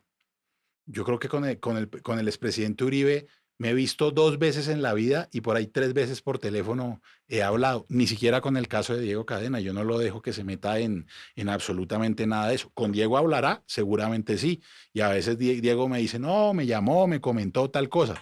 Pero esa independencia que yo le aprendí a mi papá, que a mí mi papá sí empezó en la JUCO. Él sí era absolutamente de izquierda ideológica. Su gran amigo fue Jaime Pardo Leal, que también lo mataron con la UP. Él era absoluta, Aída Bella, era su gran amiga y la admiraba y la respetaba, y yo creo que yo heredé de él también el entender que a pesar de que muchas cosas que ellos dicen no comparto, pues hay que respetarles su inteligencia y sobre todo las nuevas generaciones tienen que entender que nosotros somos un país, un polvorín, que la violencia desde siempre, con cualquier pendejadita, se enciende y se explota. Y yo creo que los que somos educadores o opinadores, con eso quiero terminar, yo sí tenemos el deber de enseñarle a las nuevas generaciones que esa violencia verbal causó la muerte de muchísimos miles de personas en Colombia. Esta conversación me deja un recuerdo sobre el cual quiero trabajar mucho de aquí en adelante hasta que mis días se acaben. ¿Cómo conversar con alguien con quien estoy en desacuerdo y que lo que quede evidente sea el desacuerdo y no otras cosas como la pugnacidad, la violencia, la guerra, el odio, el maltrato o la ofensa? No estoy de acuerdo en muchas de las cosas que dice Iván Cancino, como él seguramente no está de acuerdo con muchas de las que aquí hemos dicho, pero debo reconocer que es un gran conversador y así es mucho mejor estar en desacuerdo. Son conversaciones que finalmente nos enriquecen, nos permiten conocer el punto de vista de otro, así sea para reforzar que no estamos de acuerdo. Pero sin duda ha sido un gran partido de ajedrez este podcast. Gracias a todos ustedes por estar aquí. Chao, chao. Antes de despedirnos del todo, nos interesa que sepas cuál es el equipo que trabaja en este podcast. En la presentación y dirección está Mauricio Navas Talero. En la producción de audio y locución, Germán Daniel León. Producción general, Nicole Prada Leighton. Diseño de logo, Germán Daniel León III. Realizadores audiovisuales, Wilbaro Valle y Joshua Pérez. Diseño gráfico, Julián Girales. Social media, Daniel Cetina. Community Manager, Mayra Montaño. Postproducción, Ana Moreno y Juan Pablo Vargas. Coordinación de postproducción, Angie Barros Martínez. Gestión digital en YouTube, Fernando Navas Civic. Música por el maestro Camilo Correal. Este es un contenido de Valencia Producciones. Si te gustó este podcast, danos like y suscríbete. Así te enterarás de los siguientes episodios. Y si no te gustó, mándaselo a tus enemigos. Igual nos sirve que nos escuchen. Muchas gracias. Chao. Este podcast se puede ver también en YouTube. Se puede escuchar por Spotify y todas las plataformas de podcast que existen y que lleguen a existir.